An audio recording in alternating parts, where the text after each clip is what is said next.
कल 2019 के एसटीईटी अभ्यर्थियों ने सचिवालय के बाहर खूब बवाल काटा था, जिसके बाद पुलिस उन्हें मारते घसीटते हुए गेट के बाहर निकालते हुए नजर आई थी। और अब एक बार फिर से एसटीईटी के सफल अभ्यर्थियों ने प्रदर्शन करने के लिए सड़कों पर उतरने का फैसला कर दिया है। जी हां, एसटीईटी 2019 के सफल अभ्यर्थी आज फिर से सड़कों पर उतर आए, जिसके बाद उनका उग्र प्रदर्शन भी देखने को मिला है। शिक्षा मंत्री विजय कुमार चौधरी का पुतला भी दहन किया गया, साथ ही शिक्षा मंत्री हाय हाय के दम भर नारे भी लगाए गए। आपको बता दें कि ये पूरा मामला 2019 के एसटीईटी क्वालिफाइड अभ्यर्थियों के द्वारा इसलिए किया जा रहा है क्योंकि नॉन मेरिट का कॉलम सर्टिफिकेट में हटाया नहीं गया है। इसी को लेकर एसटीईटी के सफल अभ्यर्थी लगातार प्रदर्शन करते हुए नजर आ रहे हैं और आज भी सचिवालय के बाहर उन लोगों ने शिक्षा मंत्री का पुतला फूंका है और साथ ही सरकार से जल्द नॉन मेरिट का कॉलम सर्टिफिकेट से नहीं हटाए जाने को लेकर के मांग की है। देखिए, अभी हमारी मौजूदगी गर्दनी बाग में है, जहाँ पे एसटीईटी के मेरिट वाले अभ्यर्थी धरना दे रहे हैं। आखिर मामला क्या है? बिहार में बहाली होती है लेकिन ज्वाइनिंग नहीं होती है, तो ये पूरा मामला क्या हुआ? देखिए, बिहार के इतिहास में एक पहला मोमेंट आया है जब बिहार में टीचर सेलेक्ट करने के लिए नोटिफिकेशन निकाला गया, जिसमें पहले सीट जारी किए गए और बोला गया कि जितने सीट हैं उतना ही लोगों को मेरिट लिस्ट में सिलेक्ट किया जाएगा और उन्हें टीचर सिलेक्ट किए जाएंगे। लेकिन सरकार कुछ गलती करती है और उसके बाद सरकार जो रिजल्ट कार्ड जारी करती है उसमें एक मेरिट का कॉलम रखती है और एक उसके ऊपर नॉट क्वालिफाइड का कॉलम रखती है। स्कोर कार्ड किसी के पास है? जरा मुझे दीजिएगा। अब देखिए हुआ क्या है, कल भी आप जानते होंगे कि कुछ विद्यार्थी आकर के एसटीईटी के नाम पे आंदोलन कर रहे थे। कल दरअसल उनका मांग एक ही था कि एसटीईटी का जो मार्कशीट है उस पे नीचे एक कॉलम है मेरिट लिस्ट पोजीशन, मतलब रैंक।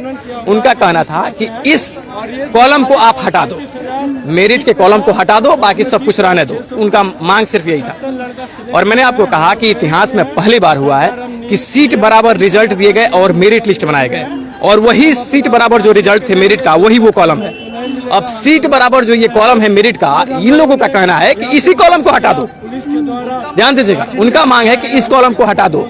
अब एक बात बताइए कि वो लिस्ट जिसमें सिर्फ मेरिट के कैंडिडेट हैं उसी कॉलम को हटा दिया जाए तो बिहार के विद्यालय में पढ़ाएगा कौन? बिहार के विद्यालय में कौन टीचर पढ़ाएंगे? और एक बात, शिक्षा मंत्री आकर के लगातार बोल देते हैं कि मेरिट अर्थहीन होता है। पता नहीं, ये मतलब सोचने पे भी अजीब लगता है कि कोई इंसान मंत्रिमंडल संभालता हो और आकर के वो बोले कि मेरिट अर्थहीन होता है। मैं माननीय शिक्षा मंत्री से कहना चाहूंगा कि आप एक काम कीजिए, अगर आपको सच में लगता है कि मेरिट का अर्थ अर्थहीन होता है तो बायलैटरल शिक्षा विभाग से एक मोहर के साथ लेटर जारी कीजिए और उसमें लिख दीजिए कि मेरिट का अर्थ ही अर्थहीन होता है। देखिए, एक और बात, अब देखिए उसके बाद जब ये मैटर क्या हुआ कि जब आगे बढ़ जाता है तो मेरिट के कैंडिडेट जो वाकई में सीट बराबर जो मेरिट है ये जाते हैं हाई कोर्ट में ये जाकर के पीआईएल और रीट 2 केस करते हैं। पीआईएल में क्या होता है कि जो हाई कोर्ट है पीआईएल का केस एक्सेप्ट करती है। ध्यान दीजिएगा, जो कि आप जानते हैं कि पीआईएल जो होता है वो जनहित याचिका के लिए होता है, जन के लिए होता है, न कि किसी पर्सनल व्यक्ति के लिए। और हमारे माननीय जज साहब कहते हैं कि यह एक टीचर एबिलिटी टेस्ट है। तो जब पीआईएल एक्सेप्ट किया गया तो जिस भी वकील के द्वारा पीआईएल हाई कोर्ट में एक्सेप्ट हुआ था किसी जज के अंडर में हुआ होगा। जब वो जज साहब पीआईएल एक्सेप्ट किए तो क्या वो पागल थे कि दूसरे जज साहब कहते हैं कि जो पीआईएल है वो ये तो एक टीचर एबिलिटी टेस्ट है? तो जो जज साहब ने पीआईएल को एक्सेप्ट किया वो पागल थे? अगर वो पागल नहीं है तो जो भी लेयर वकील जो आकर के लड़ रहे हैं इस पीआईएल के साथ वो पागल है। और हमारे माननीय चीफ जस्टिस वही महान आदमी है। ये देखिए, एक एक करके सबसे पूछ रहे हैं, ये क्या दिखा रहे हैं सर? चयन का देखिए, हर नोटिफिकेशन में चयन का प्रक्रिया होता है सर। एसटीईटी 2019 में भी चयन की प्रक्रिया था। इसमें साफ लिखा गया है कि उतना ही लोगों को का मतलब देखिए इसे ऊपर देते हैं। माध्यमिक शिक्षक पात्रता परीक्षा 2019 में न्यूनतम उत्तीर्णांक प्राप्त करने वाले सभी अभ्यर्थियों का उच्च प्राप्तांक से न्यून प्राप्तांक के क्रम में घटते क्रम में शिक्षा विभाग बिहार पटना से विषयवार एवं कोटिवार पद का विवरण उपलब्ध कराते हुए बाद में कुल पद के बराबर अभ्यर्थियों का विषयवार एवं कोटिवार मेगा सूची तैयार करेगी। इसका मतलब है कि जितने भी सीट हैं, सुनिए सर, जितना भी सीट है और कोटि बराबर जो सीट है उतना ही लोगों को मेरिट लिस्ट में सिलेक्ट कर लेना है। और उसी के अकॉर्डिंग क्या हुआ, जो हमारा मार्कशीट आया, देखिए मार्कशीट आया तो बिल्कुल रोस्टर बिंदु का ख्याल करते हुए आरक्षण कोटा का, और यहाँ पे देखिए पोजीशन दिया गया। इस लड़के का सर देखिए 129 रैंक है ईडब्ल्यूएस में। और कल जो बच्चे आंदोलन कर रहे थे सर, जरा वो लोग इसी नोटिफिकेशन का वायलेंस कर रहे हैं और इसी कॉलम को छोड़िए ना, और इसी कॉलम को वो हटाने की बात करते हैं। क्या बिहार सरकार अगर हर कोई जो एलिजिबल नहीं है रोड पे आ जाए और आकर के सरकार के सामने आंदोलन करने लगे तो सरकार सबको नौकरी दे देगी, और जो एलिजिबल हैं, जो वाकई में मेरिटोरियस है, उनको इसका मतलब सरकार जॉब नहीं देगी? बिहार सरकार, शिक्षा विभाग को ये बात समझनी चाहिए।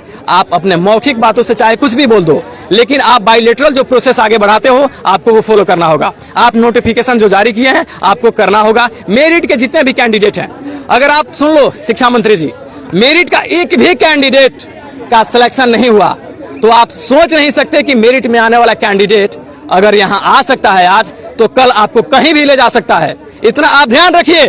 मैं एक और बात कहना चाहूंगा, माननीय मुख्यमंत्री जी, जो आप अपनी चुप्पी साधे रहते हैं हर बात को जानते हुए भी, और आप जो नोटिफिकेशन का वायलेंस करा रहे हैं, और आप आरटीआई में आपका शिक्षा विभाग कहता है कि जितने भी एसटीईटी मेरिट के कैंडिडेट हैं, इन सारे लोगों को मेरिट के कॉलम के साथ हम स्कोर कार्ड दे रहे हैं, तो आरटीआई से तो हम जीत चुके हैं। और शिक्षा मंत्री जी और बिहार के माननीय मुख्यमंत्री जी, मैं आपको एक बात बता दूं, आरटीआई आपके बाप की बपौती नहीं है।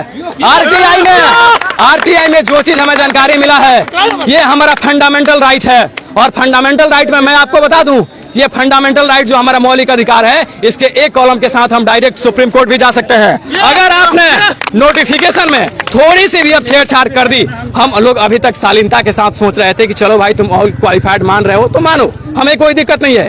लेकिन अगर बिहार की जनता, अगर बिहार के लोकतंत्र को अगर चकनाचूर करने जा सकते हैं तो मेरिट के कैंडिडेट टेररिस्ट भी बन सकते हैं। कोई दिक्कत नहीं है हमें, हम हर चीज में आपके साथ हैं। हम गवर्नमेंट का आज भी सम्मान करते हैं। आज हम लोगों ने प्रोटेस्ट नहीं किया, बस सरकार को हमने एक संदेश दिया कि आप जो कर रहे हैं एक तरीका से कीजिए, सिस्टम से कीजिए। अगर आप सिस्टम का उल्लंघन करेंगे तो हम तो सिविलियन है, हम कुछ भी कर सकते हैं।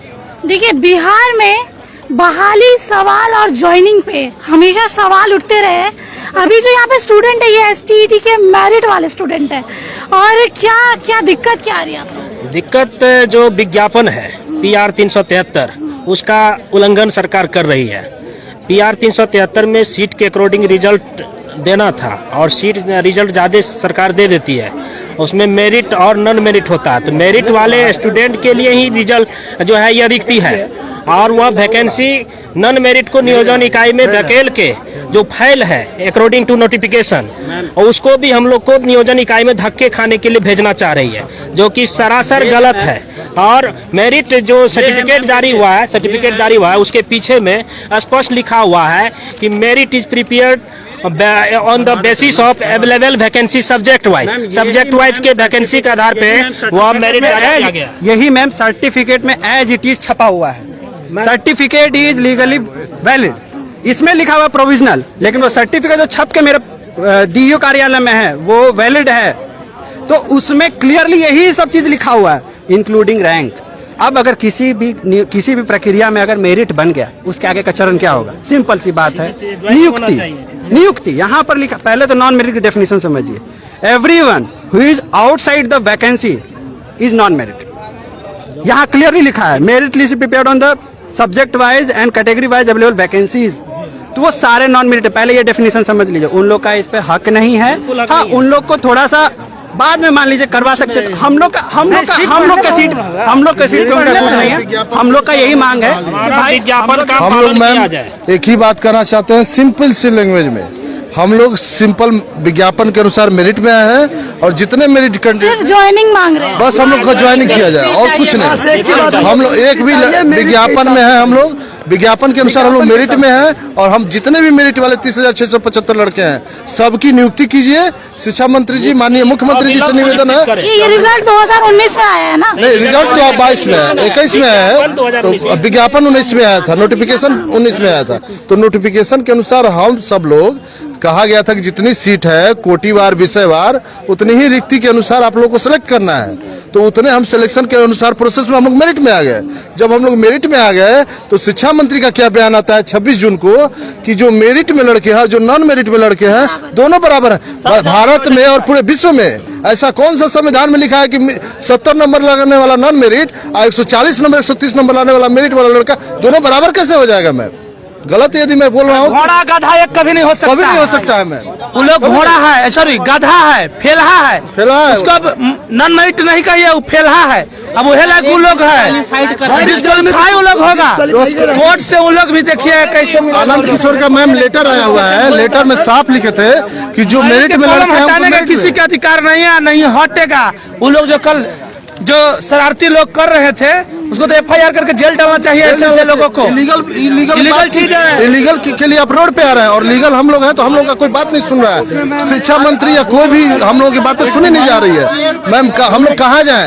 हम लोग क्या करें? पहली बार पूरे भारत में चार्ज हो चुका है। हाँ हम लोग पिटा चुके हैं। दोबारा मेरा दोस्त का हाथ टूट, हम लोग लेकर पकड़ के लेके गई थी प्रशासन हम लोग को लेके गई थी और पुलिस प्रशासन। मैम देखिए चोट लगा है, देखिए हाथ टूट गया है उसको, देखिए बैंडेज पट्टी कैसे करवाया गया किया है लोग अभी लेकिन हम लोग रहेंगे जब तक अधिकार न मिलेगा, लड़ते रहेंगे। तब ज्वाइनिंग नहीं होगा तब तक लाठी खाते रहेंगे। हाँ, अधिकार के लिए लड़ेंगे, अधिकार के लिए लड़ने के लिए हमारा संविधान अधिकार देता है।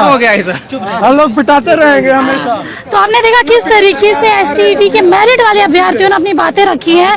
इनका यही कहना है कि ज्वाइनिंग चाहिए। कहीं ना कहीं शिक्षा व्यवस्था पे सवाल उठ रहा है क्योंकि बहाली होने के बाद भी ज्वाइनिंग नहीं हो रही है, एग्जाम क्लियर करने के बाद भी ज्वाइनिंग नहीं हो रही है। अगर इसकी वजह क्या है ये तो शिक्षा मंत्री ही बताएंगे। आप अपनी राय हमें कमेंट बॉक्स में डालें। मैं स्नेहा गुप्ता से